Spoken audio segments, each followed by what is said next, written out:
The truth is, apart from the head tube, every tube, the fork, the dropouts, even the BB shell has been updated. And so to pull 280 grams out, we're thinking, this is a lot of weight. Is this thing going to fold in half? I'm not sure we could get it any lighter than that without having huge big holes in it or something. It is literally chasing this thing around the frame and just deciding on the right compromise. And then that's what we try and do with all our models, is we try and make the most thoughtful compromise we can. Today we have a special guest, Dom Thomas, the genius behind Fairlight Cycles, and we have two brand new bikes to talk about today. New Strael right there, and behind us the Secan. So let's start with the Strael. This was your original bike, launched in, how many years ago now? Was it 2015 you launched? 2016, 2017, I think was when we launched. Yeah, so 8 years ago. Okay. Was when we launched the original bikes. That was the Strael, the Strael 1. And now it's version 4. Now it's version 4. So it has been sort of, I guess, well, on average, a 2-year development cycle for these bikes. And yeah, so it's come a long way since then. So what are the main changes then? I mean, visually it looks very similar to the previous model, but... Yeah, I mean, it's very much, visually it looks like the Strael 3. You know, if you're looking at the two, unless you've got a really, really detailed eye and you're super familiar with that product, you'll be like, okay, apart from the colour, is that the same bike? The truth is, apart from the head tube, every tube, the fork, the dropouts, even the BB shell has been updated. So everything new apart from the head tube? Everything's new apart from the head tube. So there is nothing else on there. Like I say, even the BB shell has been updated, and the fork, and every one of those parts has required the development of new tooling. So all the Reynolds tubes, new tooling, first tooling they've done for a long time that we've done in collaboration with them. Okay. New moulds for the rear end. We touched on that in one of your previous videos about the forming process of our stays. Yeah. So we've opened moulds for the seat stays and the chain stays. And then a new process on the BB to relieve weight, which I can talk about in more detail in a bit. But yeah, we've sort of deep analysis of every part of the frame to try and make it a bit stronger, but pull weight out, and the resulting weight is 280 grams lighter than the Strael 3, just 56R. From the frame? Just from the frame, so... That's a big weight saving. It's a big weight saving, yeah. Right. Considering when I started, I mean, the Strael 3, we always adhere to ISO testing, so the fatigue testing that we go through, you know, as an example, 100,000 sort of pedal fatigue tests with a certain force at a certain hertz. So there's 5 or 6 of those different tests you do. And the Strael 3, to actually get it through ISO testing, it took 5 tests to get it through. And after each failure, we had to make small evolutions of the design. Is that because you're pushing it too much? Well, we were trying to push it, and it was, you know, changing butt lengths to try and get it through these tests. We're always trying hovering around the line. We're trying to, you know, make the product as good as it can be, as light as it can be. And so to pull 280 grams out, we're thinking, this is a lot of weight. Is this thing going to fold in half? But, you know, we've done our due diligence. So we convinced ourselves, we've done the hard work, and it passed first time, despite the weight saving. So, you know, frame without the dropout parts and stuff, and without any bolts. So a 56R frame with paint on it is 1.64 kilos.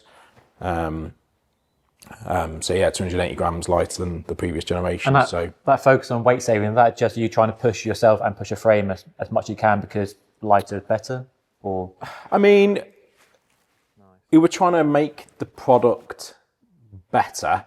And when you're trying to make, you know, what is better, and in the case of the Strael, in the case of most bikes actually, well, what did better mean? It meant sort of functionality, so bigger tyres. Yeah. Better cable routing, you know, with CNC little brake clips, cable guide, new dropouts, all these things that are kind of a functional thing to make the product more future-proof, more elegant, and alongside that, weight as well. Let's try and pull weight out and make it stronger. So despite the fact, you know, we pulled that weight out, we passed testing first time. So we made this new tubing with Reynolds called 853 Road DZB. So that's unique to Fairlight because we designed the tube butts and we paid for the tooling to make those tubes. So yeah, better was functionality, elegance, weight combined. Okay. And each one sort of obsessed over, and the result is this, which, like I say, does look very similar, but actually if you came and looked close at all the things, you're like, okay, I can see this is a evolved product. Like when you get a new iPhone, it feels familiar, but actually as soon as you start using it, it feels better. It's a better product. Yeah. So it's that design evolution type mentality that we've always done. And one thing that I've always liked about Fairlight is the details. Like the more you look at it, the more you spot the details that really stand out. And one detail that stands out is the tire clearance. That's gone up from 36 to 39. That's right, yeah. It was 36. So that's a big jump in tire clearance. It is a big jump. It's, Has that come from feedback, or do you see where the market's going in terms of tyre width is trending wider all the time? Not necessarily feedback. I mean, predominantly the Strael 3s went out mostly with 28s. Customers could order 32s and occasionally did. But I guess over a period of time, you saw more 32mm tyres drifting through. And looking at the wider, obviously this all-road category has been born, which is not gravel bikes, but, road bikes with bigger tyres. So, it makes sense as a category, especially for a bike like this, which, is doing a lot of different types of road cycling, that, we wanted to make sure that we can't control those standards. We wanted to make sure that we were compatible with where the market is at. And clearly there are more people riding 35mm tyres on wide rims, even 38mm tyres. And we just wanted to make sure that we were compatible with that, without making too many compromises with, the chainstay's grown by 1mm. And it's still a road geometry. So we haven't, slackened the bike too much. The fork length hasn't changed. So it was although it's 3mm, they were really hard fought, to the point that, the chainstay mold, these chainstays, which are, unique to Fairlight and look quite unique, I would say, within steel bikes, that looks more or less identical to the one on the Strael. It's a completely new set of molds. That's quite a big investment from us to say we're going to remake the molds to get 3mm, because the whole point of making molds is you can reproduce them extremely accurately. Correct. Okay. So we couldn't. There was no room for manoeuvre with the chain rings as well, because they're big, they're chunky, and as a designer, you give me a millimetre and I'll bite your hand off. I'll try and find space for it and see what I can squeeze out of it. But it's about that compromise. We didn't want to sort of turn it into a gravel bike. We wanted to keep it as a road bike, and analyse every bit of it and just make sure that we were making the most considered compromise across the bike that we could. And now we have the version 3 Secan in an amazing Porsche orange. You described it earlier with new graphics as well. So as an owner of the version 1 Secan, which is outshot there, what have you changed and why have you changed it? Quite a lot since the version 1. And the most latest version was the 2.5, which has been around a couple of years. And I guess instantly the tyre size, so much like Strael, with people within the gravel sector, even more so than road bikes, they just wanted to use bigger and bigger tyres. So it was trying to make a judgment of, what is the right size we're going to design around here. And we decided that we wanted to make sure it could fit with good clearance, 50mm tyres. And so we got a load of 50mm tyres, which many of were actually 29 by 2-inch mountain bike tyres. Okay. Put them on rims, measured them, and they were sort of going up to, anywhere between 50 and 53mm. So the actual stated clearance is a 53mm measured tyre, and that will give 6mm each side of clearance, so it will meet the ISO requirements. So you can fit up to a 700 by 53, and then if you're running 650, which is a sort of diminishing amount of sales, I would guess, but I think there's still customers who like it, especially for like heavy loaded touring. You can fit up to a 2.4-inch 650B wheel in there. Which is like 62mm. And and then the forming wise, a completely new rear end. So all the technology we developed for the Strael 3 with the forming mold for the chainstay, we've now done that with the chainstays and the seat stays on the Secan. So it's flat ovalized. You've got flex points on both stays. Whole new fork. We developed a CNC insert that goes into the crown that allows you to fit a front rack. So it weighs 14 grams, but it adds a huge amount of strength. So you've got that sort of utility, functionality of being able to ride with a sort of randonneur bag on the front. So that's an insert that's part of the carbon mold. Yeah, it's a sort of aluminium part that is bonded into the carbon crown so that it can't pull out. It's triangular shaped. A nice strong anchor point. It's a nice strong anchor point for a rabbit, but it's only an additional 14 grams. And then we also changed the layup. So we did a number of tests on the fork where in lab conditions, it was clamped down and weights were hung off it to try and improve compliance forward and backward. Okay. Encourage a bit more. So it was around 6% increase in compliance back and forward, That's quite a lot, isn't it? which is and that was just done through layup. Yeah. And actually the new layup got us back the weight, or gave us a weight saving versus the weight we increased through the insert. So basically the foot weight is exactly the same. Front tubing has stayed the same. So it's still Reynolds 853. It's Reynolds not the same 853. as the Strael tube set though. No, the Strael tube set is a new 853 Road DZB. This is the gravel DZB. And how much do they vary in? So typically, the down tube on here, for example, would be the top section is 0.9. Okay. Well, actually on this one it's 1.2, and then you go down to 0.8, 0.5, 0.8. The man knows his butting. And on this one, you've got 0.4 in the middle, 0.7, 0.7, 0.9. Okay. So you've got these different weight sections. Then we actually control the length of each of those butts to try and make sure that we're, making it as light as it can be. So generally you want that middle section as long as possible. It's developing the butts and the tube dimensions. That probably a big part of the job in designing your frames. Yeah, it's a big, the Secan front job we knew was sort of heading towards the limit anyway of what we could do. So actually we haven't changed the down tube and the top tube. We've focused on all the rear end, whereas with the Strael, it was a massive project to try and make the weight savings and to keep the strength in it. Essentially I have a spreadsheet as tall as this room probably that calculates lots of different, maybe 50 different examples of top tubes with butts and how we can get exact weights. Okay, well. And then once you've honed in, it was then a case of going to Reynolds and saying, can we make this? Yep. They would feedback, say, this transition zone between butts has to be this long because of the tooling, and it started this massive conversation, which ended up with us investing in these tools. But long story. But the Secan, broadly, it's so the chainstay is 3 millimeters longer. 2 millimeters longer than the 2.5. So again, just a marginal change. The head angle we've slackened around half a degree. Okay, so again, just in line with the larger tyres. Yeah. So just increasing that wheelbase a little bit as sort of gravel riding, I guess, sort of moves on what people are using the bike for. But it's still, I would say, or is at the road end of the gravel sector. Yeah. Compared to, it's not a drop bar mountain bike. But obviously just the fact that it's, got big tyres and a strong frame, it's very capable. But I think one interesting thing is that we get asked, even now, a huge amount is people say, can you do are you ever going to do a gravel version of Strael? Okay.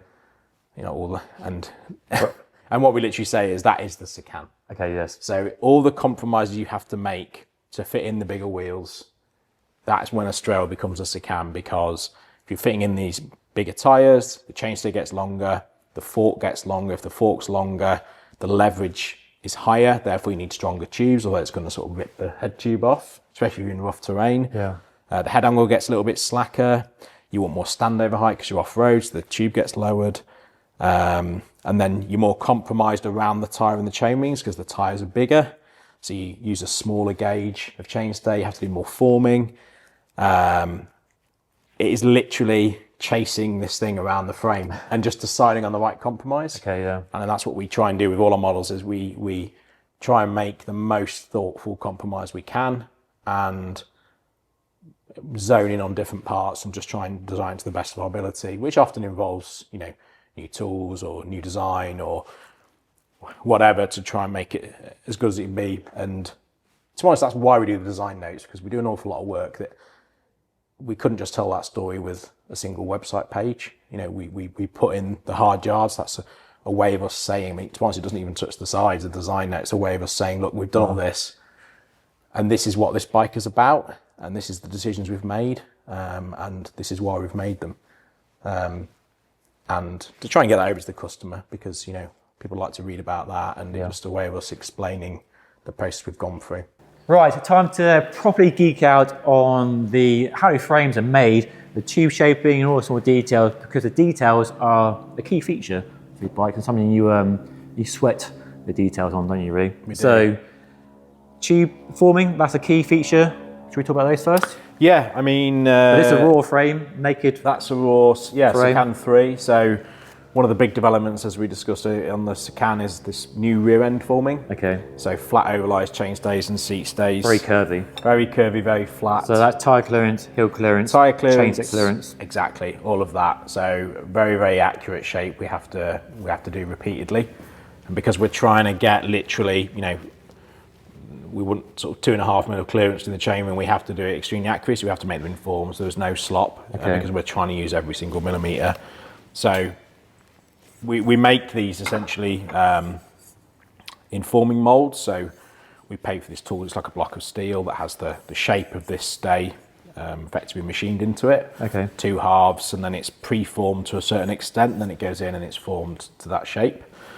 Same with the seat stays. Makes it sound very easy. I'm sure it's... Well, it's not. I mean, yeah, it's the vendor's process, and we invest in the tooling to make it happen, because it can't be done with traditional methods. You know, sort of hand dies and stuff, and hand dies and the radius that you can't, that would traditionally be used by a frame builder, for example.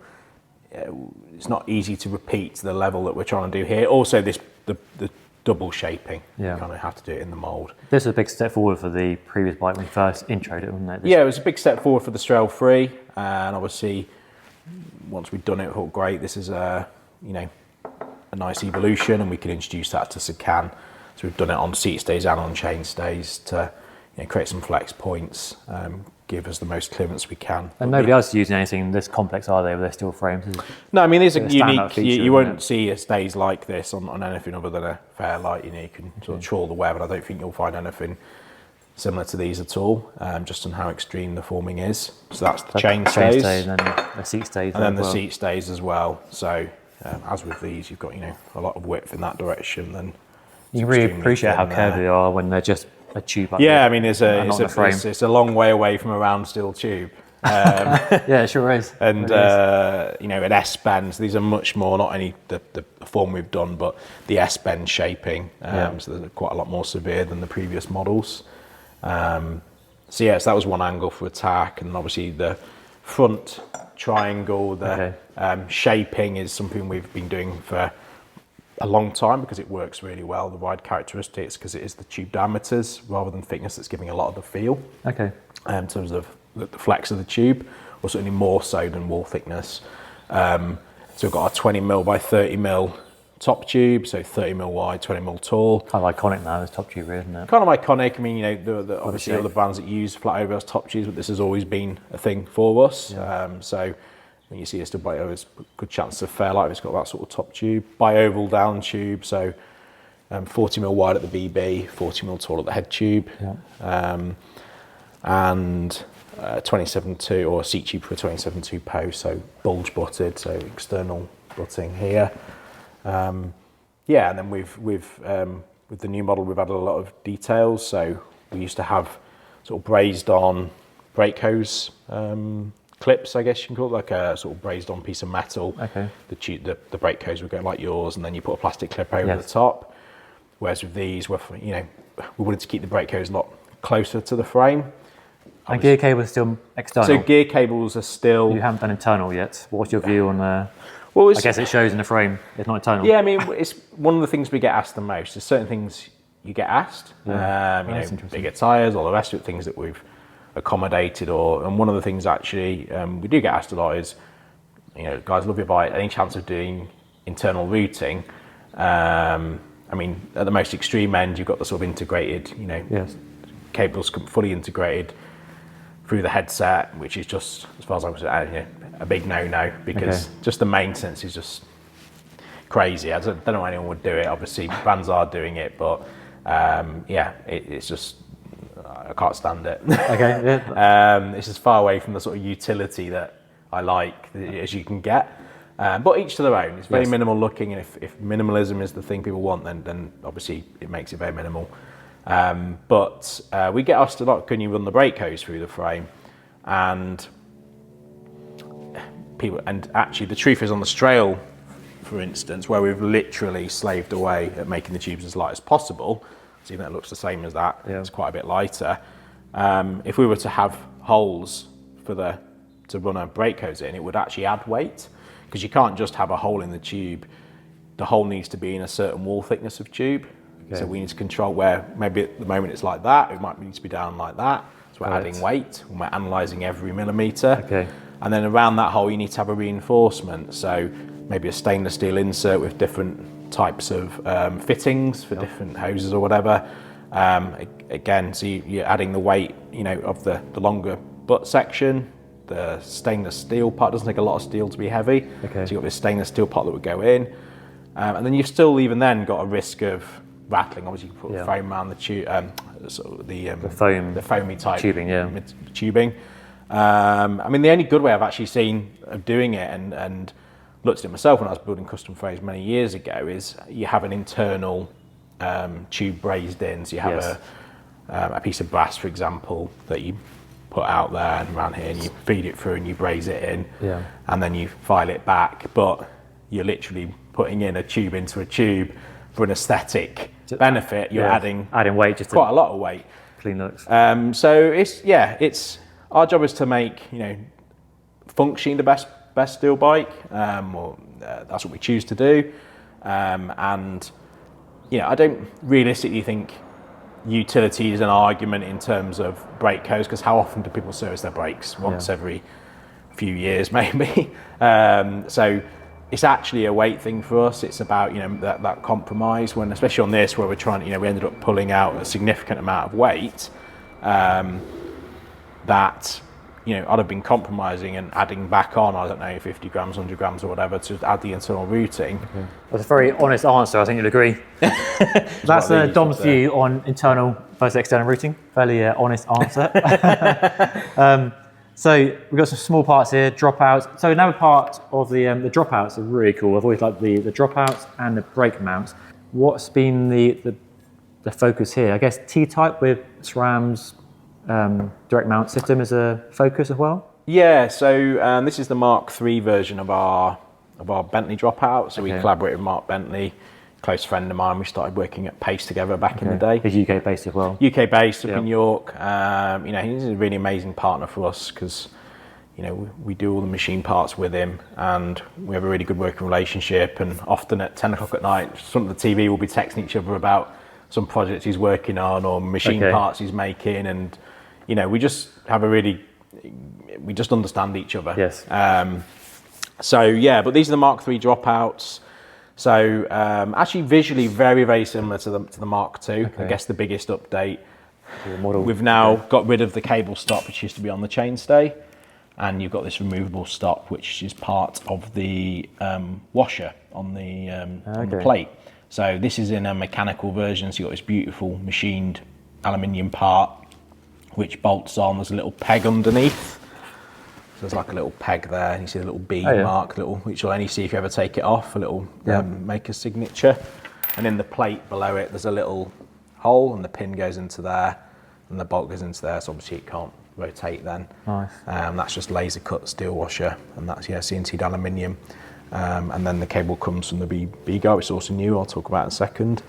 It's just a really clean solution. So if you're running, Di2 or Axis, then it just looks super clean. You haven't got any remnants of the mechanical cabling. I see, yeah. So there's a different plate which just has a logo on it, so you haven't even got the pinhole.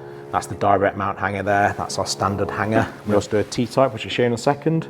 And then we do two different versions of our cable guide. So this one, talking about loving external routing, we even designed our own BB guide. So this one takes the front and rear derailleur cables, but it also clips the brake hose in here to route it neatly from here to here.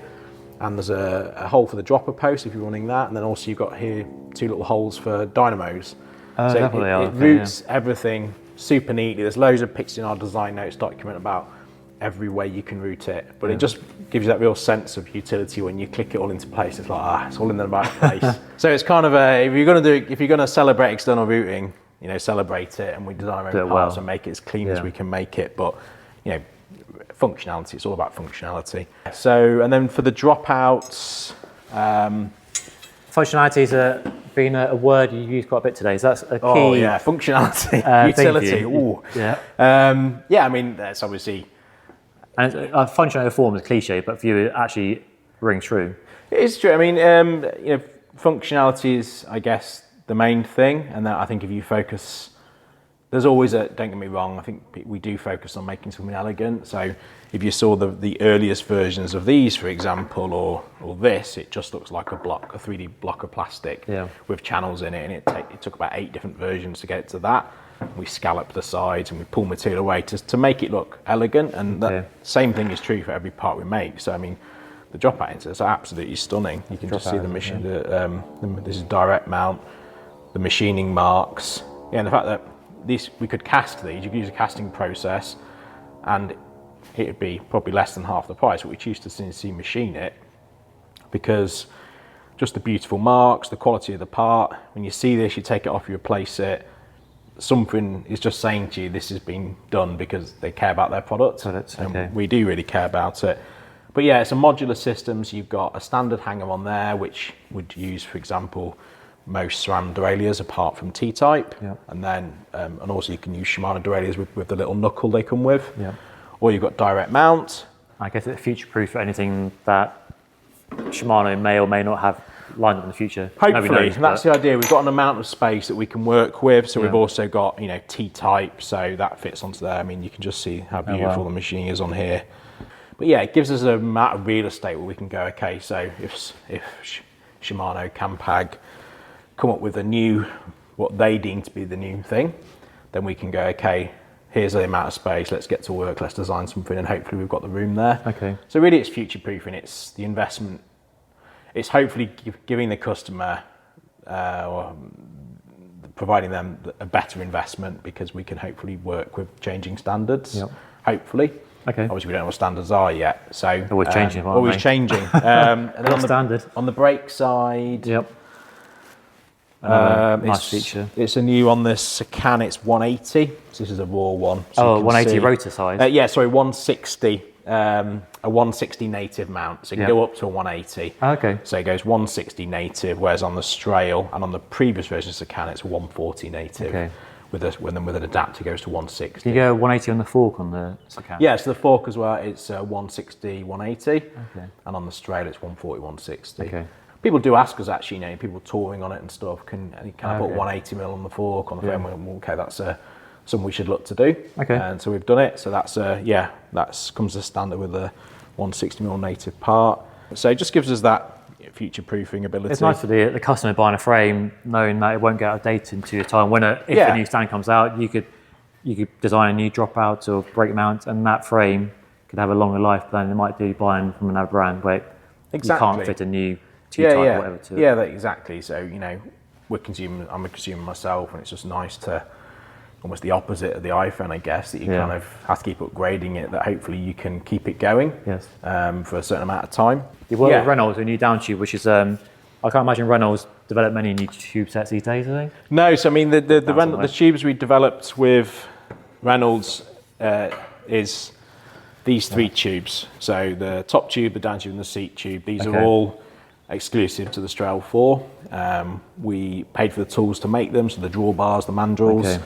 So quite an investment from you. Yes, an investment, as much as anything, investment in time, because it takes a long time to make the tools. In this instance, it took a long time, because the supply chain of those people who make it's called grinding, the process to make these long bars with.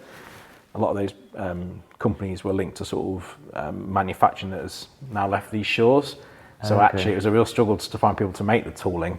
So it was investment in money, but it was also probably the bigger investment was time, because we were up against the clock, and we'd done these tubes, and the spreadsheet said we'd save an amount of weight, and we'd been to the vendor, we'd asked lots of questions about the weldability of the different wall thicknesses, and had we literally trying to be as diligent as possible before we spent the money in the tool. So aligning frames, what's wall thickness need to be in this area when for alignment, if the frame's gone out during welding, or this area. And I learned so much off this project in terms of these little tiny bits of knowledge that are so valuable, and really just held by the vendor, that we now know, these little bits that were so interesting that we had to feed into this, along with Reynolds' information about the tooling, what it can physically do, the transitions between butts. Just like 1,000 questions ago, have we looked at everything? Right, let's sign the drawing. I put my signature on the drawing, you date it, and then the tools go into production. And we got the frame back. I'm like, oh my god, this, you know, this feels light. And you put it through test, and you think, well, if this fails testing, it's going to become a sort of trial and error job. So maybe we can keep the new down tube. We'll go back to the old top tube, or we'll have to go back to the C tube. And it passed first time. So actually, the biggest relief was the time thing. It had taken a long time to go from thought to completed tooling to first tubes off out of the machines at Reynolds. But yeah, broadly, it's a new tube set. It's called 853 Road DZB. DZB stands for double zonal butted. Okay. So there's an extra butt on this end. It was DZB was first introduced for mountain bikes. So a lot of 853 hardtails used that. And then we introduced it on our gravel bike, so a slightly toned down version. Yep. And then on the road bike, I mean, it's funny because in looking back at how I thought when we did it, I wouldn't dream of putting like a 0.9 mil thick tube anywhere on a road bike. For me, that felt too thick, even though it's a small part of it. So it's interesting doing the spreadsheet thinking, well, okay, well, if we make this section 0.9 to add strength here in this sort of highest stressed area for testing, can we pull weight out of this center section? Can we take that from 0.45 for sort of this amount of tube down to 0.4? Because it's dense, that's saving you weight. And actually, when you do all the maths and look at the sort of different wall thicknesses across it, we were able to pull out like 40 grams on this tube, but make it stronger. So there's way more strength in this area. But we've pulled 40 grams out of a tube where previously we'd made a failure on this tube, 5 times in testing. We passed first time, we've made it 40 grams lighter. The top tube, we've added a DZB section, so it's 0.7, 0.4, 0.6, 0.8. Wow, okay. So previously it was 0.7, 0.4, 0.7. So it's effectively the change has been here to go 0.8, 0.6. Again, adding strength in combination with this at the front end. We wanted to go to 0.6 here. So again, one of the information we learned from the vendor was actually at 0.6, if a frame has gone out of alignment during welding, when they're trying to realign it, which is, by the way, a completely standard part of the process, there's big proper tools that do it, that would potentially be a cause of failure, that difference. Also, we had to keep that at 0.7. The seat tube, again, this used to be, so it's a 28, it always has to be 28.6 here because you've got a front met clamp to go on it, which is sort of standard size. And this is bulge butted out here to 29.8 to fit 27.2 post. And typically it goes 0.9, then a long section at 0.6, and then a section here at 1.2. On this new tube, we've gone to 0.8 for this bottom section. So we've gone down by 0.1. The center section has to be 0.6 because 28.6 minus 2 lots of 0.6 gets you to 27.4, which is the interface fit for that, so it can't change. Then this, we've gone to 1.05 because the technologies and the welding capabilities is that much better now than it was 20 years ago, that actually with the use of heat sinks and stuff, this can be thinner. So this allowed us to pull weight out. It also meant we had to do a new seat clamps. It's not 29.8 anymore, it's 29.5. So we worked with Hope to create a new seat clamp, which I have in that box. I'll get it. It's we'll take it out. Effectively the same. It's got a little F logo on it. This is a raw prototype version of that. But I hope makes a... It's a Hope clamp, yeah. It's a steel bolt, so it's not, they have had previously aluminium bolts, and a few people have had failures, but this is a new design seat clamp across their range, which uses a steel bolt.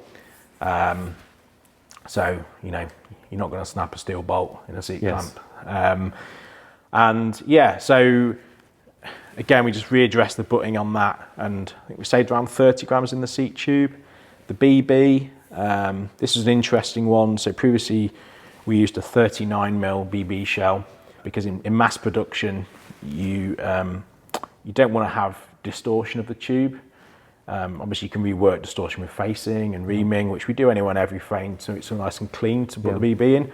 But for mass production, you need it to be straight because they're not making one of them in each drop, they're making like 300 in a batch. So has to be a straight tube.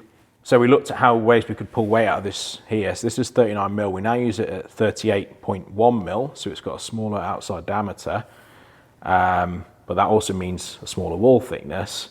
So actually we make it, we make the frame completely with a non-threaded, solid 3mm thick BB shell.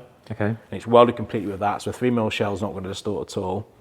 And then at the end of the process, the frame goes into sort of basically a massive milling machine with a door on the front. It goes in, and in a single process, the threads are cut, and we counter relieve it, so we take material away behind the threads. Oh, I see. Okay, yeah. And we saved about 87 grams out of the BB shell. So that was actually adopting a process which was put in place for T47, so for steel frames. So it's a bigger BB shell. It can be very heavy, so you have to sort of relieve it. Okay. And using relieved BBs isn't a new thing. There are plenty of custom builders, you can buy it off the shelf. But again, for mass production, you just don't want to risk any sort of deformation. So we had to think backwards about how can we do this post-welding process. So we adapted the tooling, worked with the vendor, said how can we make this happen? They were like, there might be a way. And basically, yeah, we make it with a thick threadless BB at the end of the welding, so nothing's happening after that point. It goes in and it's bored out, and the threads are cut in a single process. It also means that when we get it, it's completely flush. The threads are perfect, and it's nice. We just take the paint off. The chain says we had to make from scratch. It's the same. It looks the same as the Strael 3, but because I said earlier, we have to increase the tire clearance. That's now a 47mm gap here. So because it's made so accurately, to the millimeter. Same with the seats. There's a whole new seat stay. So we used to use 14mm round tubes. Yep. This is now a 16mm tube, but we've flattened it down to 12mm here. Just there, isn't it? Flattened. Yeah, so it's sort of a flattened. I never noticed that. I think with no paint on, it's a bit more obvious. Yeah, you definitely notice it more without the paint. So this is again on the Strael 3, and previous this was a skinny 14mm round tube. It's now 16 here. So you resist, again, it's providing a bit more of a road-like feel, a bit more resistance in this area, because it's now 16. But down here, we've squashed it. Okay. So you're getting quite a lot of width. It's also slightly bowed, very, very slightly to give the tyre clearance to match here. So it's a very subtle curve, but it's wide here, skinny here. Again, so we had to create moulds for that. Yeah, so it's just sort of a total refinement of the frame. And then you look at it and you think, oh, we're going to, and at the end of it, you're like, okay, we've put it on the scales, you've saved 280 grams. And it's like, that's impressive. And it is just a total accumulation of small ideas, trying to save every gram, and all the questions they get through. So you look and they go, oh, that was quite straightforward. It really wasn't, because there were so many questions you had to ask before you sign those documents. But that's really design, not just bike design in the true sense. It's asking questions, finding out, doing your diligence, and sort of trying to push on. That's certainly how I work. That's how we design products within this sort of niche that we do. Yeah. It's just exploring and trying to engineer better solutions.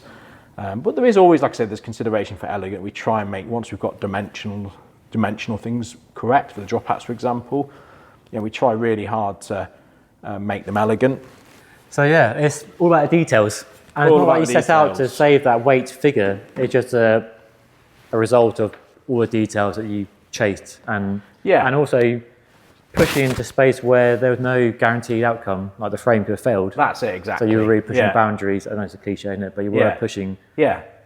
I think that's a really good point, because it's actually not a sexy thing to talk about, but as a sort of business, when we're trying to be commercial, actually deciding we're going to push something forward with no guarantee that a year of work is going to actually work, and that we have to start trialing and erroring and going back to an old tube, but hopefully keeping one. So there's an investment of time, but like I said, there's no easy. The easy gains were made at the very beginning because I was already a designer. It's now you have to spend more money, spend more time to make small gains, but it ended up being quite big gains actually on this. But design is process. Go through the process.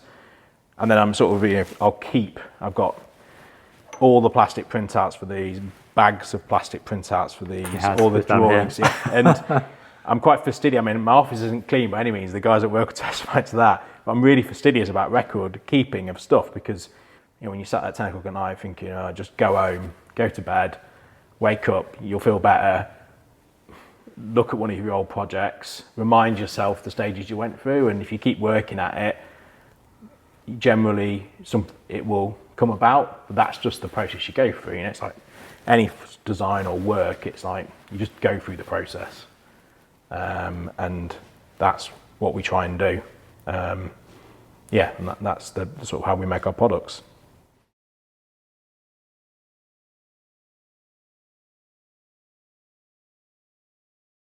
So 2 brand new bikes. They look amazing. My credit card is flexing a little bit, especially this beauty here.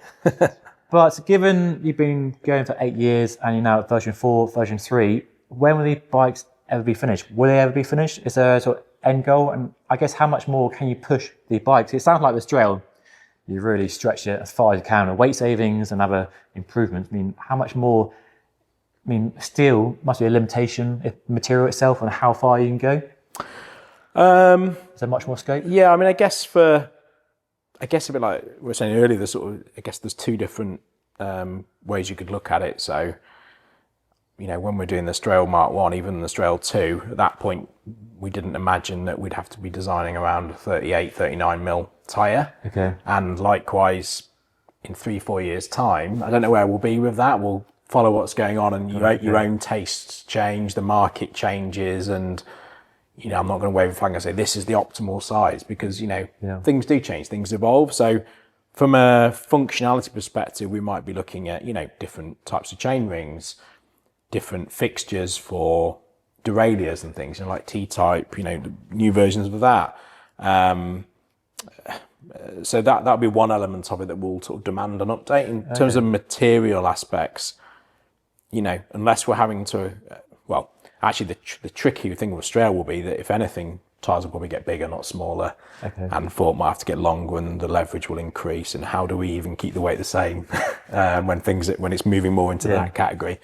But yeah, I don't actually see a real world way, because of the sheer amount of work we did to make these tubes, and the tooling and stuff, and literally accounting for every millimetre of it. I'm not sure we could get it any lighter than that without having huge big holes in it or something. Like literally, but I remember thinking that with the Strael 3, but then we sort of went to a new level in terms of the way we collaborated with Reynolds. We looked at tooling, which we hadn't done before, the process they make it. Loads of information from the vendor about, you know, interesting things like the seat tube. The top part of the seat tube is 1.2 mil. Every Reynolds seat tube had always, or 27 two-seat, had always been 1.2 mil at the top. Which was an amount of wall thickness that allowed you to weld on these 3 tubes. There's a lot of heat going into it. Okay. And so why has it been 1.2? And it had been 1.2 for sort of 25, 30 years.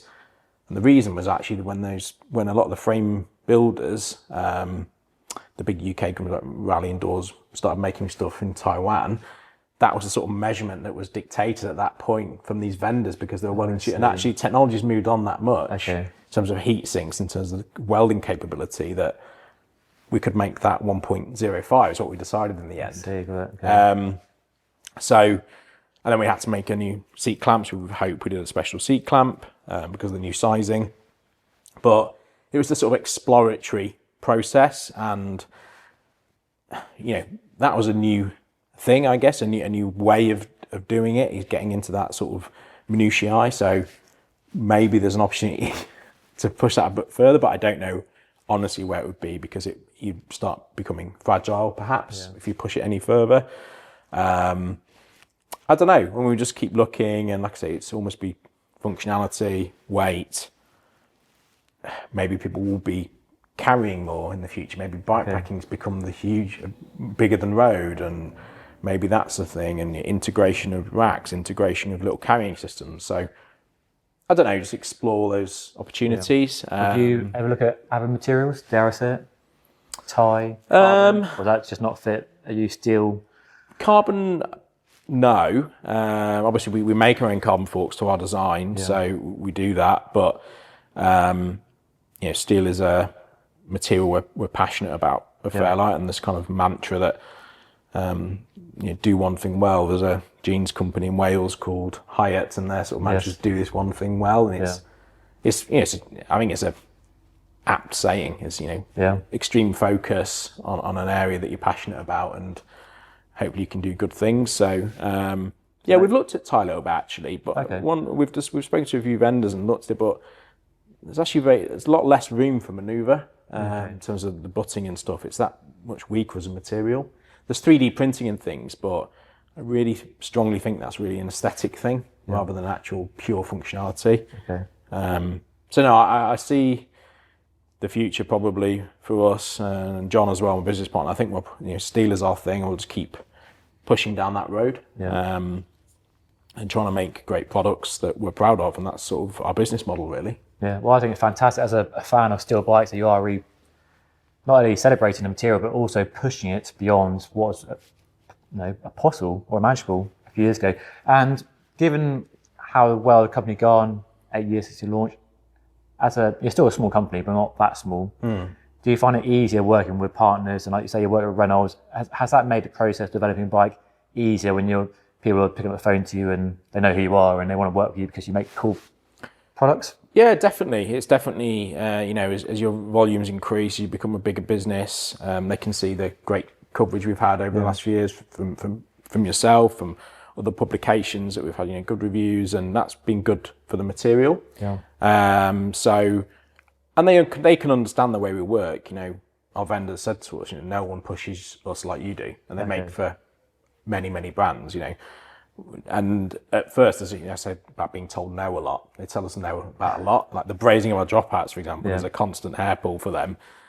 At last, they're sort of even now. Actually, we quite like this because we're proud of what we're putting out there. The detail when you show it in the design notes. So they say no, you say, how about this? And you can come back to them. You don't just accept no. They'll say no, and I'll say, well, how about this?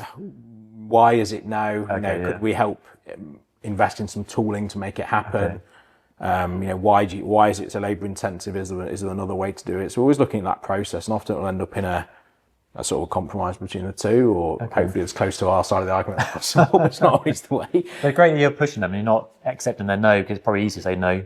Yeah, I mean, like I said, I don't think you can make a great product unless you've had your head in your hands a lot, unless you've been told no a lot, and then you kind of, after you've done it the first couple of times and stressed yourself to nearly to an early grave, you sort of learn to trust the process, and you think, I've got to go through this process. And at a certain point, you always have to draw a line and go, okay, we've asked all these questions, they're still saying no, what's the right compromise to make here? Because with this, it's actually a huge compromise in itself. Every tube, the footers all required new tooling. It's an investment that no custom frame builder is going to make, and actually most sort of mass production brands aren't going to make that investment either. It would just feel too risky for them, because it's just a very sort of narrow corridor we're going down. But we believe that if we do it right, then we will sell enough to justify that, and that's always been our model, really. Okay. Yeah. Well, the bikes look amazing. I can't wait to hopefully ride one in the future. And thanks for popping in to the studio and sharing the bikes and your insights into the bikes. If you made it this far into the video, do let us know if you own one of these bikes and if you're maybe buying a new one. I'd love to hear from you, as always. And I'll put a link to the Fairlight Cycles website down below. But yeah, thanks for watching. And thank you for your time, John. Thanks, Dave. Thank you.